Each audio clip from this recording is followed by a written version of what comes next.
Do we have other foods that can cut off the blood supply, like breast cancer? We were studying things to cut off the blood supply with drugs. And when we threw a strawberry extract in there, boom, we got a score. We hit a home run. Berries, blueberries, raspberries, strawberries cuts off the blood supply to tumors. These are things that you can do for yourself that's part of healthcare. So I'm just going to start off, Dr. Lee, by not just welcoming you, but I'm maybe one of the original people who saw your TED Talk years ago. And it was largely because I had a patient that I loved so dearly that had cancer. And we were trying to work with lifestyle, and your TED Talk came out. And I was trying to, take your concepts and turn it into food ideas. So I'm a huge fan of your work, and I, of course, have to welcome you to my podcast, but I have to tell you how much I loved that TED Talk. Is it the thing that kind of launched you into the social media world? Yeah, no, thanks for having me on, and thank you for your kind words about my TED Talk. I had no idea the impact of TED in 2010 when I gave that talk. I think it's great to give everyone an opportunity to orate, to explain, Yes. and to try to show their enthusiasm as much as the knowledge and the content is really giving people a chance to communicate. At the time, my whole career was really based on biotech and helping to create new treatments that could move the needle in big ways in cancer, healing wounds and diabetes, and reversing blindness or preventing vision loss. And it was really because of the success in that area. And I don't remember how many was that when I gave the TED Talk, but I can tell you that as of today, there are 46 new FDA-approved treatments for cancer, diabetes, wounds, and vision loss that I've been involved with. That success really led me to ask, what if we're missing the biggest opportunity of all, which is to prevent disease, not just chase it? And no matter what you're chasing it with, drugs always have side effects. They're always expensive, they're not always equitable. And so I thought, maybe there's something I could pull out of my own value system, which is food is part of our humanity. I grew up in a city in Pittsburgh, Pennsylvania, where it was multi-ethnic. I grew up really appreciating how proud people were. If you were Latvian, if you were Greek, if you were Italian, like everybody was proud of something. And I realized that that's the one thing in a world of differences that joins us is really that we're all connected to our food. So I love that idea. What I also realized is that food as medicine is an ancient concept because until we had pharmaceuticals, that's all we had. We only had food, right? Yeah. I mean, and a few other things as well, but they were all diet and lifestyle. We had to use it as medicine. Food was our medicine. We didn't have any choices. And it was our best choice at the time. And what happened, I think, in the last 100 years, let's just throw a dart and hit the board in the early 1930s when antibiotics started coming out and then everything else afterwards. We sort of somehow lost the food as tools in a toolbox, and we were only left with advancing technologies. And so what I thought was that let's go back and look at food as a tool in the toolbox. But we have a huge advantage today, which is that we've got the power of science to really get down to the nitty-gritty, the mechanisms of action, what happens at the cellular level, the molecular level, the genetics. And because my background was in drug development, developing new treatments to overcome cancer, for example, we have those tools to be able to study that. Nobody was throwing food into the system. So that was one of my of things, was to throw food into drug development systems for cancer and seeing what would actually come out. And when I saw the results, that 50% of the foods that I had tested in the very beginning were as or more potent than the cancer drugs that we were developing and testing, like my jaw dropped. And I'm like, this was my eureka moment. Amazing. This is actually how we actually try to really move forward in a way that connects to people because of our own humanistic connection to food. Yeah. Oh my gosh. I love that. So with that in mind, when we look at women's health, specifically looking at balancing hormones, starving out cancer, burning fat, are there foods that women should be eating to accomplish those three things? Yeah. Well, first of all, I'm so glad that your show and your scope is really focused on women's health because as we are all now beginning to recognize and admit most of the medical research that has been done, and still a lot today, Yeah. is focused on enrolling men into clinical studies. Now, without going into the politics of gender bias, the reality is that we're all different, but there's Yes. a very distinct difference between males and females, just using that kind of term rather than genderizing it. And it has to do with very important brain, hormonal, organ, what our role, Mm. as humans on the planet between male and females is fundamentally different. Yeah, So, it's interesting. and so this Yeah. is one of the reasons why I think it's so important to recognize when you're looking at clinical studies and people are talking about clinical trials, you want to ask that very important question. So in the study, do they include both men and women? Yeah. One size doesn't fit all. You know what I find though is that 9 out of 10 times the answer is it was either a man, it was a mouse, or maybe a mixture of men and women. Like one of the most profound studies on fasting, and I've been in the trenches looking at all the fasting studies for years, was one that said that fasting is not a good tool for weight loss. And I was like, this is crazy. I'm seeing people lose weight left and right. How can this be? So I went immediately to the sample size. And when I went to the sample size, in the sample, it was a good size. It was like 1,000 plus people, but you had everything from a 17-year-old man all the way up to a 65-year-old woman. And I can tell you as a 54-year-old woman, please don't compare my metabolism to a 17-year-old man. Right. Well, I mean, think about it. You're sitting next to a 17-year-old person of a different gender on an airplane, and you're asking somebody sitting in front of you to see what the differences are. And they're obvious, right? So, Right. but you're bringing up a really, I think, important point for those of us who communicate information to Mm-hmm. people who are interested in terms of Yeah. understanding something about their own bodies. And that is that understanding that we're all different and that these differences matter, and trying to be as specific as possible when it comes to Yeah. gender is actually something that's really, really Great. useful. It's a super helpful thing. So, okay, so to your question, in my work as a scientist and as a physician, and also as an author, I wrote 2 books, Eat to Beat Disease, Eat to Beat Your Diet. Both of them became New York Times bestsellers. I actually try to hone in on the best possible clinical trials for whatever situation. Excellent. If it's about children, let's make sure it's well designed. If it's about elderly, let's make sure it's well designed, right? The two bookends of our lifespan. If it's about anywhere in between, I think we need to take a look at, are they females in the trial? Are they males in the trial? If they're mixed, it's okay to mix them, but then in the interpretation of the results, let's make sure that we're actually Yes. analyzing and thinking about that. Yes. So Yeah. we were talking about powering the trial. That's a term for the people who who may not be familiar with clinical trial design. The power of a study. All right. We're not talking about, the Avengers and superpower. We're talking about a little bit of basic math, which is that do you have enough people of the same type in a clinical trial so that whatever the results are fairly reliable from a mathematical and statistical perspective. And so that's the power of a trial. You get a chance to actually design the power of the trial at the beginning of a study. And so one of the things that happens is if you're mixing men and women and then you're interpreting them, let's take a look at the male part, let's look at the female part. Well, you might have actually cut the power in half. So then did you need a bigger study to begin with? And this is something that should be done at the very beginning and not just at the end of a study. But that said, what I do is I love to look at trials that actually look at women only. And oftentimes, those studies are about the conditions that women care about the most. All right. And think about breast cancer, which is an area that I'm working. I'm a cancer researcher as well as a vascular blood vessel specialist.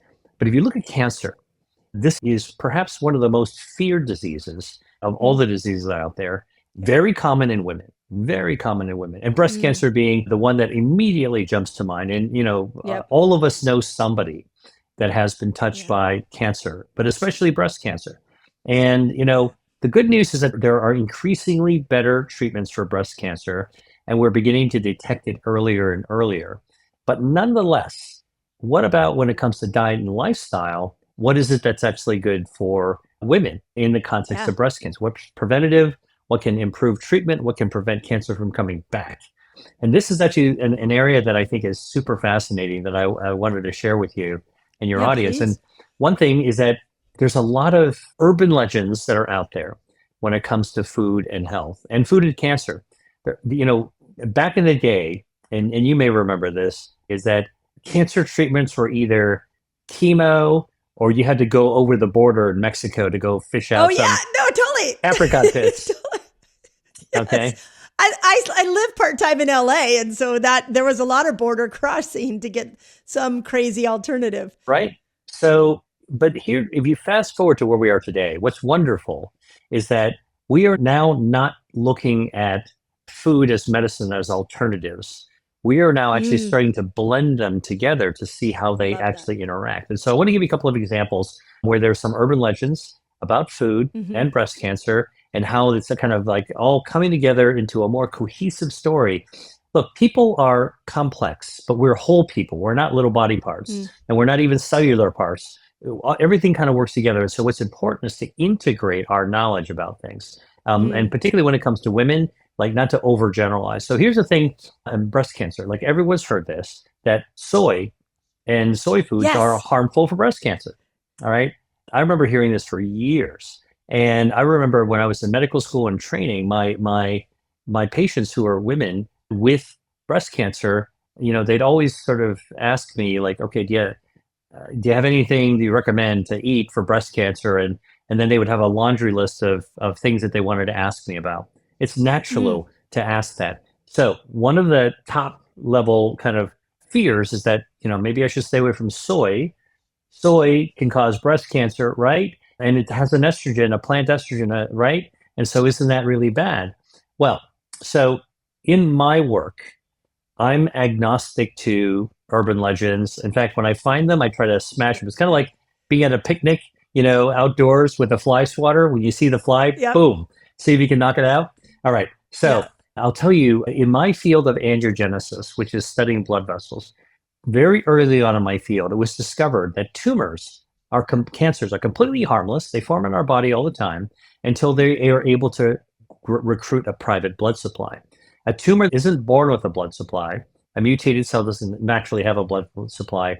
It'll sit there, it'll grow about the size of a tip of a ballpoint pen or tip of a pencil.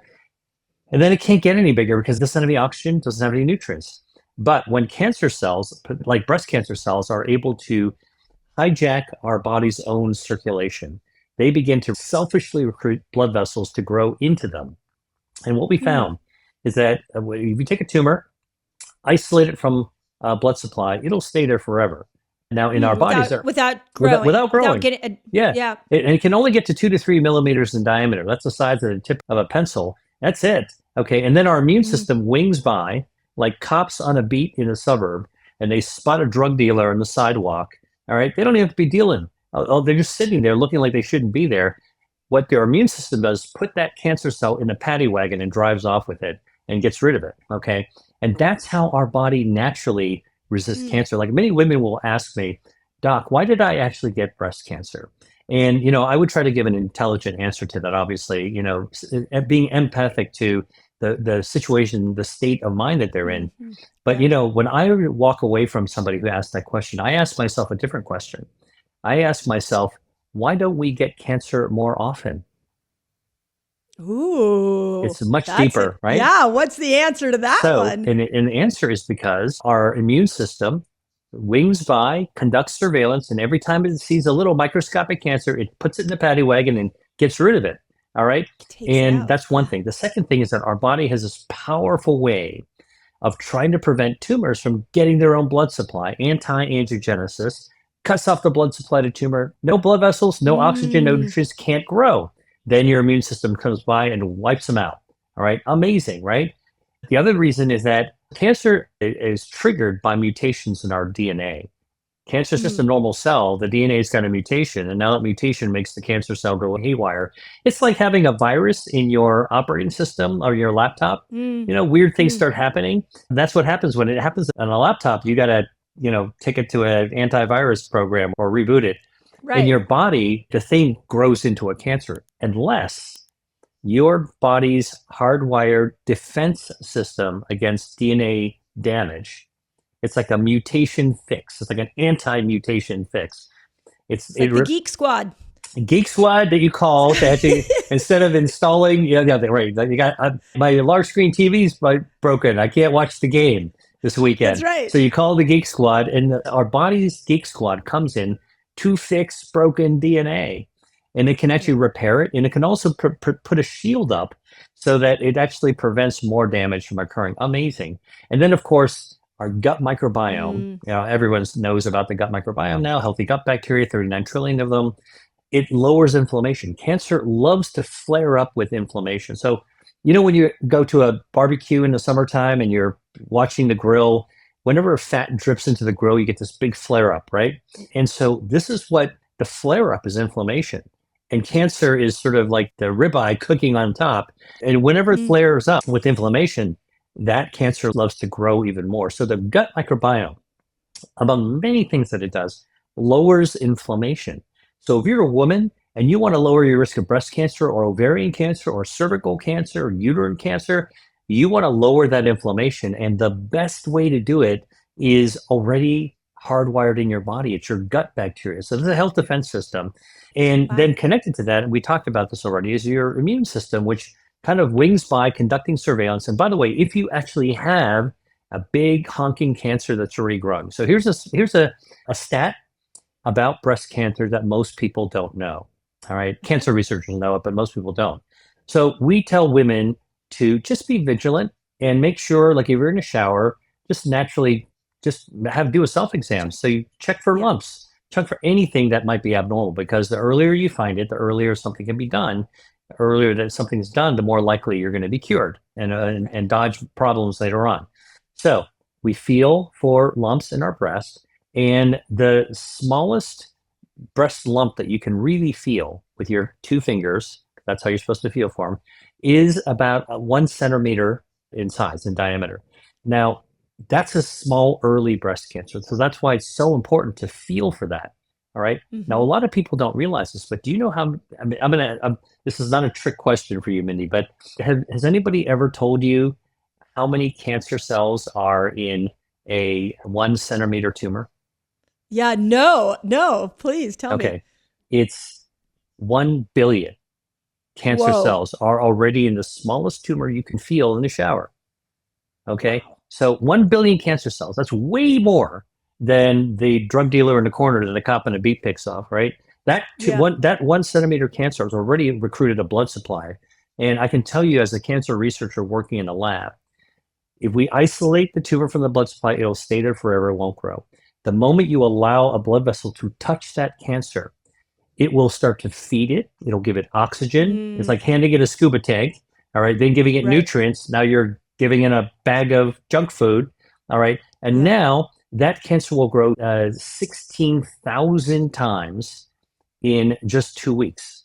16,000 times in size. It's explosive. All right, so how do we get this under control? All right.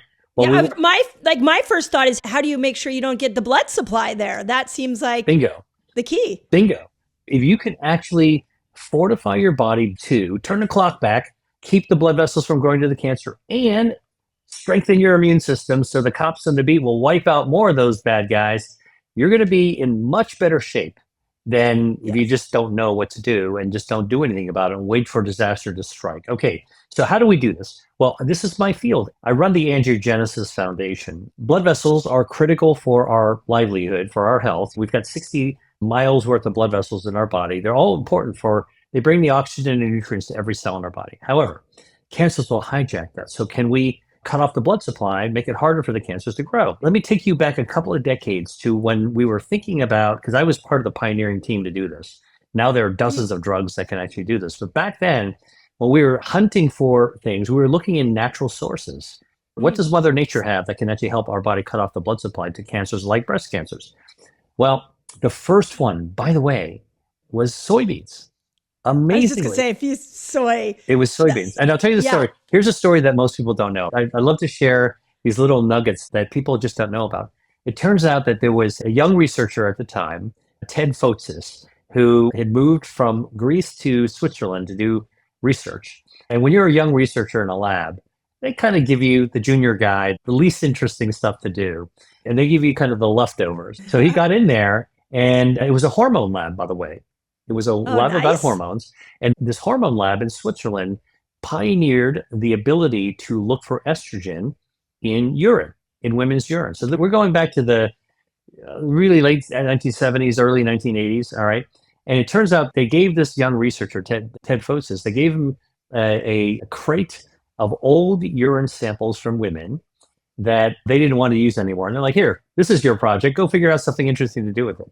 So he looked in the urine and he found the estrogen, right? Because these are women. Mhm. And what he found, though, when he was analyzing the urine, there was this weird spike that came out of the urine that he'd never seen before. In fact, nobody had actually Okay. seen it before. So in the lab, he cut the spike out. This is how you do it. You cut the spike out and you analyze what is the spike. That spike was a natural compound from soy called genistein. And so his lab basically said, so what? You know, because it didn't come from Right. humans. Don't forget, this lab was studying human estrogen. And so he Right. found this weird estrogen like spike out of women, they cut it out. And they said, well, it didn't come from humans, it didn't come from the women. Where did it come from? It came from soy. So, and they're like, well, tell us that it's useful or don't tell us at all. All right. And so what he did is he actually studied the genistein, which is a phytoestrogen, a plant estrogen, which came from soy. All right. And this is one of the origins to how the whole urban legend about soy being damaging came from, phytoestrogens. And he tested it in the systems used for drug development, ultimately, to see if you can starve cancer. And when he dropped the soy genistein in there, boom, it knocked out all the blood vessels that, like, for example, a Wow. breast cancer in the lab would actually recruit. And he was like, Eureka, wow, that's amazing. All right. And it came from soy. And that led to a research publication that changed everything, including for me, because it led us to understand that foods have natural substances that can cut off the blood supply to cancer. And that's led to my TED Talk and lots of other things that are going on right now. But the origin, the first food that was discovered was soy. Now, let Oh, me that tell you, was where it all came from. that's where it all came from. Yeah. Now, Wow. from Okay. a hormone lab See, in from a Switzerland. woman. From It came from a woman. And it came from a Really? woman. Exactly. Exactly. Now, let me just tell you how this urban legend came about that Yeah, soy please. is actually harmful for breast cancer. So, and you know, it's like so many other things that are out there in the blogosphere, in the social media space, and the rumor mill. I think most urban legends on health come from well-intentioned people who are Probably. trying to Yeah. put one and one together. And somebody heard that some human breast cancers are estrogen sensitive, and they are. And then that same person also read somewhere that soybeans have something called a phytoestrogen and didn't think about the phyto part, just thought about the estrogen part. And again, well intentioned saying, well, in that case, you don't want to put any estrogen from soy into the woman. And that's where this took off, like this whole idea that Yeah. women shouldn't eat soy. But unfortunately, they were wrong because they weren't scientists and they didn't know the data. So this is where, by the way, Mm. I think for anybody listening, having partial knowledge really requires you to keep looking for more information and not just take Yeah. the halfway mark and say, I'm done, I'm the expert. Yes. Because what Yeah. happened is that if you actually, as a scientist, look at what a phytoestrogen looks like, let's say this is the chemical structure, and look what the human estrogen looks like, they don't look anything alike. If you had one on the left screen and the right screen, they're Yeah. completely different. The chemistry looks Yeah. completely different. And in fact, Yeah. what was since discovered is that the phytoestrogen from soy blocks the human estrogen. It's Mother Nature's tamoxifen. All right. It Yes. actually blocks the Amazing. growth of breast cancers. Estrogen is responsible for Yes. breast cancer. So just completely the opposite. And it starves the cancer. So people would say to me when I was talking about this earlier in my career, they'd say, you know, that's a nice theory, Dr. Lee, but look, I'm a woman. I'm not going to take the chance. All right. Right. Well, so what I say is let's look at where the rubber meets the road in people. Let's look at real women with real clinical trials that had only women in it, right? Women with breast cancer. And one of the most famous ones that I talk about is it's the Shanghai Women's Breast Cancer Study, where they studied 5,000 women who were at the highest risk for breast cancer. And you know why they were at the highest risk? Because they already had breast cancer, right? Ah. They're at super high risk. And here's what they Right. found. They found that the women who ate more soy had lower mortality. Okay, Wow. Because it's protective. because it's protective, about 30% lower. And those women who already had their breast cancer removed by surgery and well treated by chemo radiation or hormonal therapy that didn't have any cancer left, those women who ate the most soy over a period of years had a 30% reduction in the chance that breast cancer would come back. All right. Crazy. So, survival. Now, then the critic goes, and it's fine. I think anybody wanting to have an intelligent conversation got to be open minded. Ask questions. I always tell people to ask questions. They're like, okay, well, that's one study, even though there's 5,000 people in it, has it been repeated? And what I say is that actually, it's a great question because there are 14 other studies that have come out since.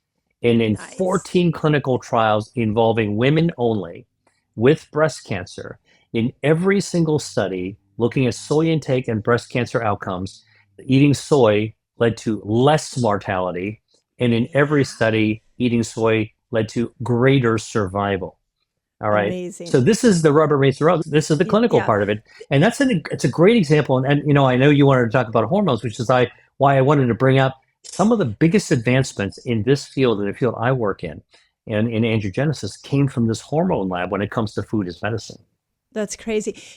So I'm about to put out another book. It's called Eat Like a Girl, and it's a companion book to Fast Like a Girl. And so my publisher asked me, would you do like how to break a fast and how women should eat? And I told them only under one condition, if I can bring the conversation on soy back. We have to talk about soy because I didn't know the backstory. So you just really helped me understand the backstory. Because I was like, why are we walking around like putting other chemicals, really toxic chemicals on our skin and in our body? And yet we're like, nope, no soy.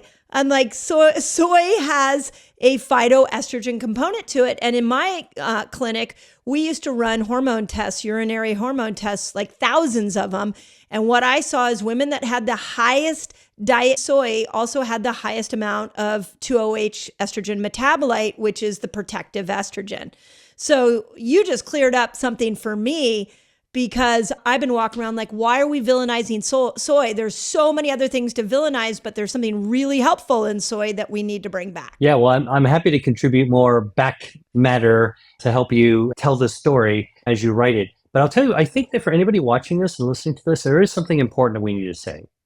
We're not talking about generic soy like soy fillers Right. or soy burgers or ultra processed soy, because actually, if you take a look at the fake meat that's out there, the different burgers and hot dogs and weird things that they're making, those are super ultra processed. So soy, unfortunately, has become also an ingredient that is used in an ultra processed state into foods that, are not, it's not even arguably anymore. It's very clearly that eating ultra processed foods is bad for hormones, bad for cancer risk, bad for metabolism, bad for cardiovascular dementia.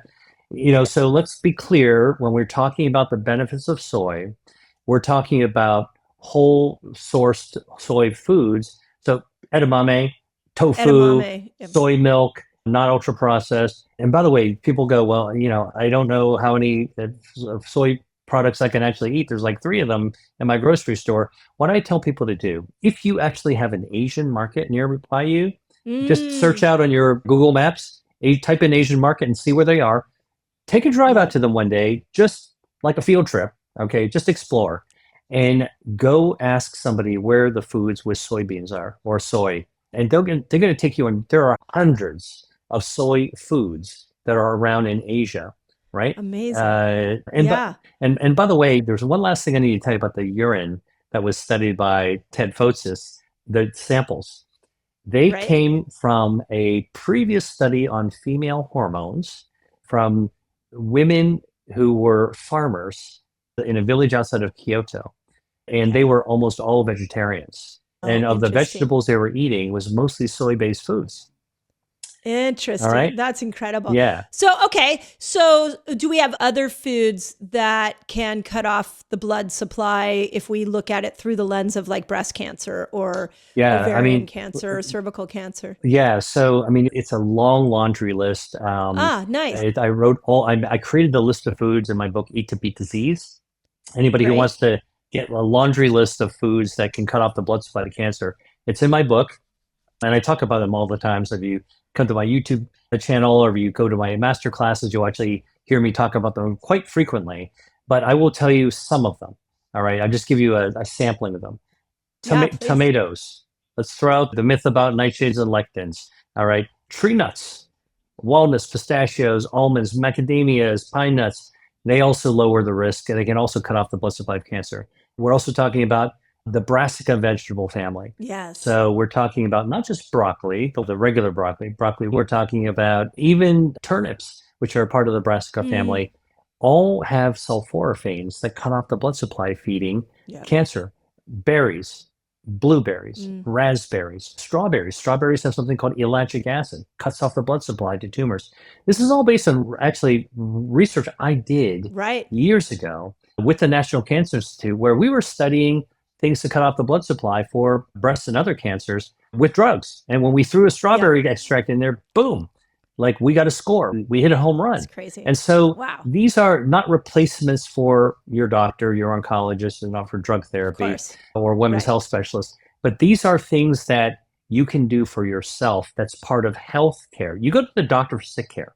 All right. That's how our system is set up. When you go home from the doctor's office, then it switches over to healthcare. We take care of ourselves. This is how the Love that. food in our own toolbox for ourselves. Green tea cuts off the blood supply Mm. to breast cancer. And by the way, matcha, which is the Mm. specific kind of green tea. Have you had matcha? Do you like matcha? Yeah, I don't like the taste of it, but every time I go out to I live near Air One, which is a really fancy supermarket, I want a Okay. matcha drink. I just Uh, haven't fallen all in right. love with it. Maybe this will influence your thinking about it a little bit. Green tea is good for you. And green tea, when you steep a cup of green tea, the polyphenols, the catechins that are naturally present in tea leaves float out because of the hot water into the brew. And then you're sipping the Mm. brew and you're actually getting the catechins, the polyphenols in your body. They cut off the blood supply to cancer. All right. That's very, very Okay. clear. Now, but you don't get all the catechins out of the tea leaves because, well, you're just soaking them. There's still some left. You know how in a sponge, Yeah. if you just put a sponge in a bucket and fill up the bucket, even if you empty out all the Yeah. water, the sponge is still going to have some stuff in it, some water in it. You got to squeeze it out, Yeah. right? So nobody squeezes out all the catechins from their tea leaves when you brew a cup of tea. However, there is something different about matcha. Matcha is green tea, Mm. regular green tea, Okay. except about 28 days before they harvest it, they put a shade over it, and that actually causes more polyphenols to be produced. So all by Amazing. itself, there's more polyphenols, more catechins in matcha, just by putting a little covering over it. Then when harvest it, they harvest it very carefully. Then unlike regular tea, which is just drying the tea leaves, here and then selling it. Here they dry the tea leaves, the whole leaf, and then they pulverize it into a fine powder. So now Mm. you get 100% of the polyphenols in the tea You get leaf the in whole matcha, thing. Yeah. and you get the dietary fiber from the leaf itself. You got the Oh, polyphenols, you amazing. got the dietary fiber, you got everything. There's nothing left behind in a tea bag, nothing left behind. It's all there, which is why a Okay, you have cup me of matcha convinced. is really, really dense green. You can't see through it. All right. No. And in fact, you whisk it to mix it up and you sip it. And I can tell you, it's really amazing because you get a lot more polyphenol, a lot more cancer-starving stuff out of matcha than you do a cup of green tea. Yeah, and then if you put soy milk in it, like a good high quality soy milk. Now you've stacked it in your favor, and you got the dietary fiber from matcha that actually stimulates your gut microbiome. So now you're lowering the Yep. inflammation. And there's one last thing that I didn't tell you yet. The last thing about matcha, and this was based on research done by scientists in England, they found that matcha can actually kill breast cancer stem cells. Oh, wow. Now, what's a cancer stem cell? Listen, we're all made of stem cells. Like when our dad's sperm met our mom's egg, we're a little ball of cells. Our stem cells are what allowed us to grow a face, ears, heart, lung, fingertips, toenails. All right. So we were all formed out of stem cells. But when we were actually formed and born, all the other stem cells got stored away to repair and regenerate ourselves over the course of our lives when we need to. Now, when cancers form, that mutation, where you got the bad guy forming, if it turns into a tumor, that 1 centimeter tumor, a billion cancer cells, a 1 centimeter cancer, the smallest one you can feel, is a billion cancer cells in it, is already fed by 100 million blood vessel cells. Oh my gosh. Wow. Wow. This is why the point you made, Mindy, earlier is so important. Let's prevent it in the first place. Let's stop those blood vessels from forming. Let's shore up the immune system. These are simple steps that can actually be taken by healthy people. And if you have cancer, now's the time to, hubba hubba and get with it, because this is not something your oncologist is going to be doing for you. This is something you're going to be doing for yourself. And then the researchers that have found that, you see, what happens is that after you completely treat breast cancer, right, the women who are in remission, thank God I'm in remission, right, the 5-year mark. Unfortunately, about 20% of people who are in remission over 5 years comes back. Where the heck did that come from? How did that cancer come back? Well, it turns out that cancers also develop stem cells, and they can renew themselves. Now, we know this occurs in breast and other cancers. We don't have a medicine that can treat cancer stem cells. There's nothing. I mean, I can tell you, as somebody who's doing therapeutic development for cancer, we ain't got nothing for that. Guess what? Mother Nature already beat us to the punch, because matcha, of course she did, can actually kill breast cancer stem cells. Amazing, right? I'm convinced. Next time you go to your I'm sushi totally bar, convinced. Yeah, I'm totally convinced. Okay, check this out. I have a free fasting guide for you all. It's free. And it's going to teach you all the basics of fasting. It's going to teach you how to kill hunger when you fast, which is really cool. And it's going to show you how to break your fast, among many other things. All you got to do is click on the link below and enjoy. Okay, so I love the way you're explaining this, because so many people, when they started fasting, they started to watch their body heal. And my brain went to, because you're taking a break from the horrific food. So then I started to shift some of the way that I was educating this. And I was trying to let people know, like, fasting is a healing state. But then when you go into food, you really need to look at food as medicine. And that led me into some interesting research and studies on what controls our taste buds. And one of the things that I found out was what controls our taste buds is actually the microbes in our gut. And then when you start to go into this microbe area and you're talking about inflammation and immune system, we also have microbes that start to break estrogen down, called the estrobolome.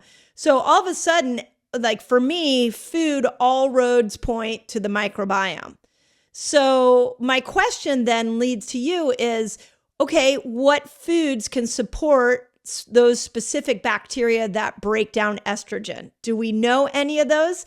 And are there ways to use food to change our what we crave and our taste buds? I know those are two separate questions. No, these are great questions. And the area of the microbiome, that sort of ecosystem in our body, is one of the most exciting frontiers of understanding ourselves. And when I've had the opportunity to mentor young people who are going to medical school or trying to choose their career, I tell them that if I were starting out now, I would immediately know to dive into the microbiome as a place that's going to change everything in the future.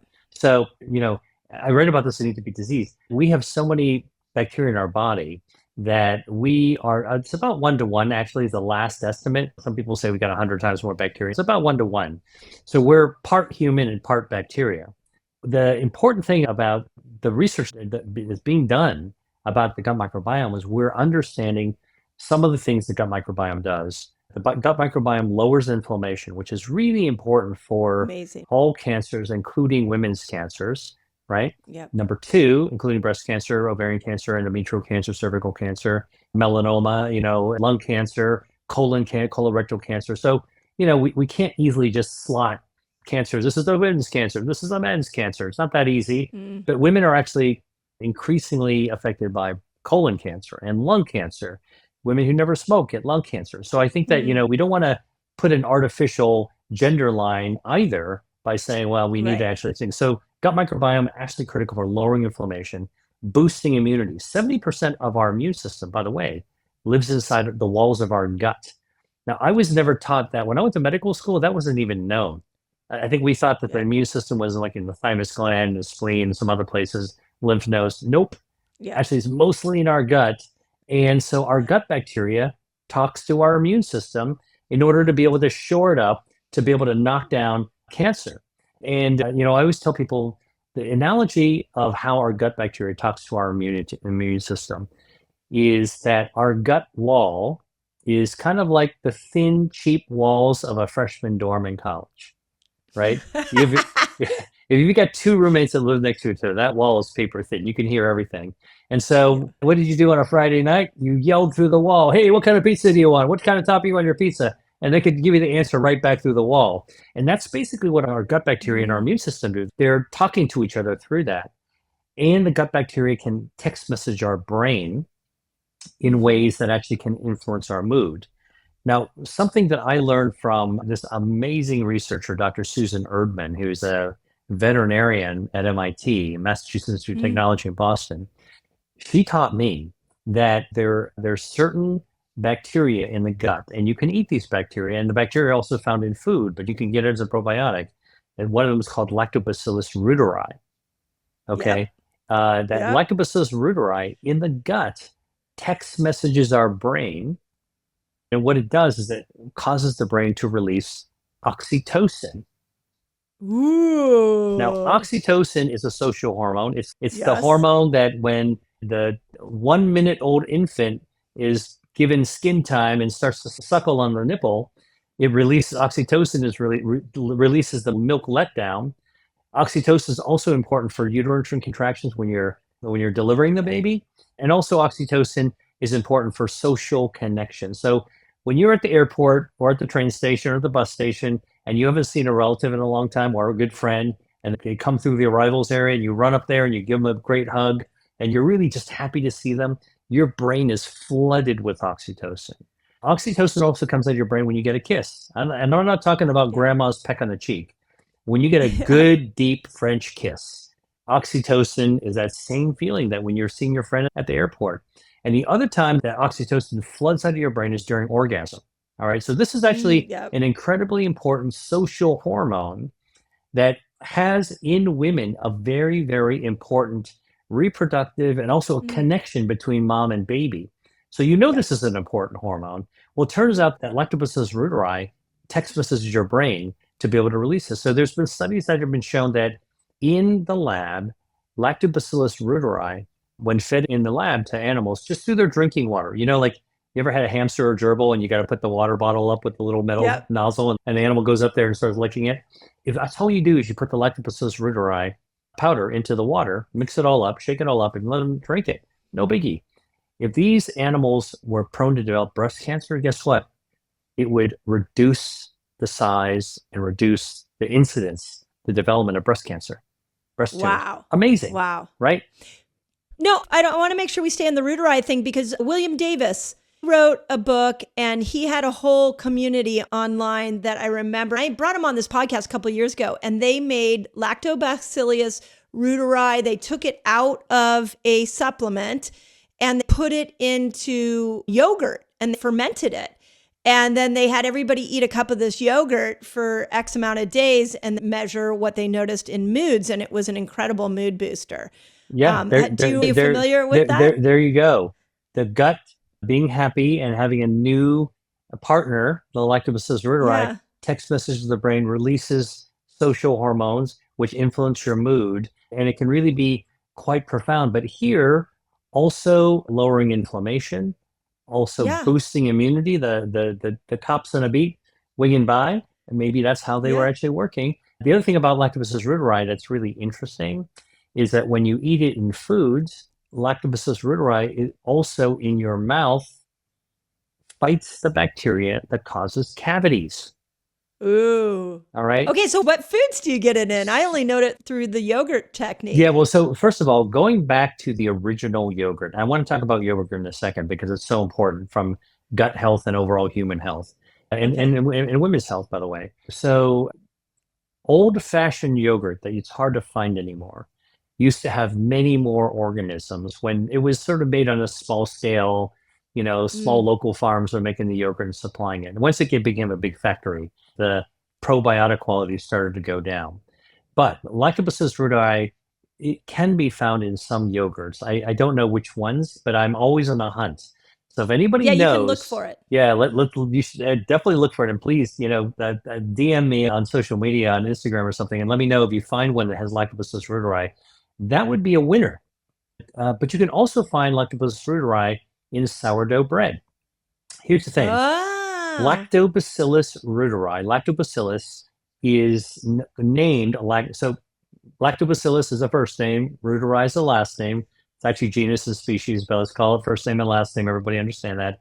Lactobacillus is called that because it creates lactic acid. Lactic acid is what makes sourdough tangy. What we like about You're right. sourdough. And We that's like actually, it and that so way. people going back hundreds of years, like in France, where they started on sourdough bread, they actually would take a little pinch of starter material that had Lactobacillus reuteri and use that into the yeast to make the dough for sourdough bread. And then before they baked it, they would pinch it off and save it for next. So there are hundreds of Yeah. years of saved Lactobacillus reuteri that have been pinched off and saved over the years. So if you're going to try this, by the way, make sure that you're getting real sourdough bread and not sourdough bread made in a factory where they didn't want to waste time and they just put a little vinegar in there to make it seem like it tasted Yeah. tangy. You want the real lactic acid from Lactobacillus. Now, that's only one place to get it. A lot of people might not realize that Lactobacillus reuteri is the starter bacteria, not only for sourdough bread, but also for the real Italian Parmigiano Reggiano cheese. Really? Yep. It's funny because you're just named two foods that I love, and I can't quite figure out why I love them. They're because I typically don't eat wheat and I don't do a ton of cheese, but those two pull me, and I'm wondering if it's because the oxytocin. It might be, but by the way, I'm not talking about factory made, Well, of course. copy paste, something that's No. called Parmesan cheese, the stuff you Yes. shake out from a can. No, we're talking about the big blocks that you would see Yes. in Italy, and you can find them in the US. You can order it that way, and it's expensive, okay? And so you don't need a lot of it, and you shouldn't have a lot of cheese anyway. I mean, cheese is a probiotic food, but it also has a lot of saturated fat and a lot of salt.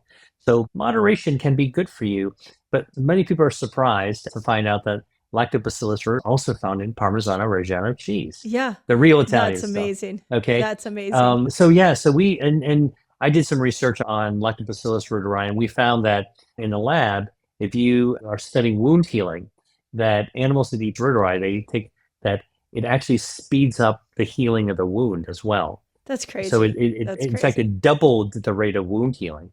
So amazing. Well, and the real point is really that we're just beginning to discover we're at the beginning of the journey to discover the miracle of our gut bacteria. And so you're asking about, do we know the right bacteria that actually metabolize estrogen? And right. I don't know what it is, but I don't know everything there is to know about about the gut bacteria microbiome. I think that, when you're talking to a real scientist like me, I'm really quick to tell you what I don't know, because that's what real scientists do. I don't know. I mean, That's right. Do you know? Right. Do you know what is there a bacteria that does it? So Lactobacillus rhamnosus, that's the other one. I'm curious because I went down a path of what's in the estrobolome. Like, what can we just figure out what set of bacteria break estrogen down? And then I was going to go and look at things like, if you ferment different vegetables, you get a different bacterial byproduct. And so that's how I discovered reuteri. But rhamnosus, Rhamnous, is another one that has an effect on estrogen. So that was going to be one of my questions. In what direction? Does it actually metabolize it, breaks it down, or does it keep it built up? No, it metabolizes it. Because here's one of my things on hormones is that you bring up a really interesting point. We have to look at three different things when we are using food as medicine, as hormonal medicine. One is that it can help us make the hormone. Mm-hmm. There is food that will help us break that hormone down, and then there's foods that will help us detox it. Mm-hmm. And when you start to really dive into food, you realize that there's a lot of that. So the metabolizing, though, all points at the microbiome, and that's how I geeked out on ramenose. And I think it may come from the fermentation of certain vegetables, and I haven't figured out which one. Maybe kimchi. Maybe. Right. So kimchi has one of the reasons that kimchi is so great for the immune system is the fermentation of scallions. That actually has an immune component to it. Huh. Interesting. I got you curious now, huh? Not only you got me curious, I'm actually looking it up right now. I'm going to see. Right. It's something fermented for sure. It's going to be a byproduct of something fermented. Just like you said, sourdough. How do we get ramenose? What vegetable do you ferment to get L-ramenose? Yeah. No, listen, these are the types of questions. Oh, look at this. Kimchi. Yep. Sauerkraut, tempeh, Yep. and miso. Nice. So it's the soy. So maybe it's in the soy, which would make sense. The fermentation of soy would help with the breakdown of estrogen. And then if you stop and you think about that, you're like, nature is so brilliant. It created a phytoestrogen that will help you make estrogen or bring, that estrogen into your system. Then when you ferment that phytoestrogen, it helps you break it down. That would make perfect sense. Well, we're talking about balance, right? I mean, this is really sort of like the whole idea of hormesis. Like the body doesn't allow you to do too much of one or the other. The natural balance is to sort of keep things in this Goldilocks zone where everything is hunky-dory within a certain zone. Yeah. Oh my God, that was so good. Well, Dr. Lee, I want to go have a meal with you. So the next time I'm in Boston visiting my sister, I'm going to look you up and we can geek out. Or the next time I'm in together. Los Angeles, we should actually go out and go check out some of this tasty stuff. I am so, again, I'm going to just repeat this. I think what you're doing to help raise the attention and also the comfort level of talking about hormones, women's health, the concerns of women is so very important because it's something that every clinician needs to be able to not only own, right? Like this is not something that you kind of leave for somebody else. Like we all need to own it because we are taking care of people in our own families and our friends and with patients. We have to actually understand these gender differences are really incredibly profound. And to learn everything we can from your podcast and your YouTube channel, like we should be all watching it. Yeah, thank you. I always wonder, how did we get to 2024 and we're just now having this discussion that we need to look at healthcare from a gender lens? I don't know why it took us this long to get here, but I'm just grateful that we're having the conversation, to your point. So how do people find you if people want to go buy your book or enroll in any of your courses? Well, come to my website. It's drwilliamlee.com. My handle is at Dr. William Lee. My YouTube channel is at Dr. William Lee. And, that's the best way to find me. If you search my name with Ted or on Amazon, you'll actually find my books. Yeah, amazing. Okay, I have to ask you my last question that I ask everybody, and it's one that I've geeked out on for many years, which is this idea of health. Everybody is trying to achieve health, but we don't really have a good definition of what health is. So what is your definition of health, and how do you know when you're healthy? Yeah, great question. Same question I asked when I was in medical school, because my professors never taught me about health. They taught me only about disease. So my work has really been about answering that question, what is health? So for me, what I know is that health isn't just the absence of disease. It is that, but health is actually the result of my body's hardwired defenses all working on my behalf. That they started when I was born, and they're going to keep, cranking away until my last breath. And we talked about some of those health defenses already. Your genesis, your circulation, your stem cells, your microbiome, your DNA protection system, your immune system, they're all working on our behalf. I know I'm healthy because my own feelings of what I'm experiencing, this is interoception, when you're in touch with your own body's sensations, are always better, always more in tune with who I want to be when I'm eating healthy foods. So that's how I kind of like my knowledge about what health is, what's responsible for my health, and then the connection between the actions I take on an everyday basis. Amazing. Amazing. Okay. Are we going to see another book from you one of these days? Working on it. I'm working on the next one. And as a fellow author, this is a marathon, not a sprint. Yes. At least for people like us that are trying to really do some original things. So all I'm able to share, because, when you're writing a book, you have a big idea, but the real task of writing a book is getting in those details that nobody else sees, and nobody sees that journey. It's a lonely path to hike it by yourself. Very lonely. So, yeah, you know totally it. Get it. Yep. It's very lonely. Well, whenever it comes out, I want to have you back on when you get it into a form that we can all benefit from. Let me know and we'll geek out on it. Great. So, thank you very much. But yeah, thank you. This was wonderful. Really appreciate you. Thanks, Mindy. If you love this video, I did a great video called Should You Eat Eggs Every Day for Breakfast? So you need them to make things like serotonin and dopamine, the neurotransmitters that give us a good mood balance, make us happy, make us calm, give us joy and satisfaction. The precursors for those neurotransmitters are all inside this little egg.